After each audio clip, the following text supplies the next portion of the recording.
Hey everyone, Seth coming to you from the KENWOOD Training Department, here to introduce the second generation of the KENWOOD eXcelon X series amplifiers. The new generation includes some key enhancements. First, you'll notice that all of the connections are on one side of the amplifier, whereas all of the adjustments are on the other side of the amplifier. You'll see a new sliding terminal plate cover, and a couple of new inputs. First, a speaker level input for the included speaker level input harness when wiring into a factory audio system.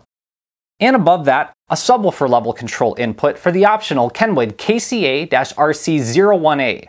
This is to be used with either the X802-5 sub-channel or with the X502-1 X series amplifier.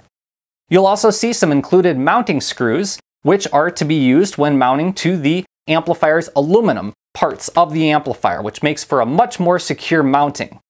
The new eXcelon X series amplifiers come in three varieties. The X802-5, as you see here, this 5-channel is high-res audio compliant, as is the new 4-channel, the X302-4. We also feature a subwoofer amplifier, the X502-1. Enjoy! KENWOOD.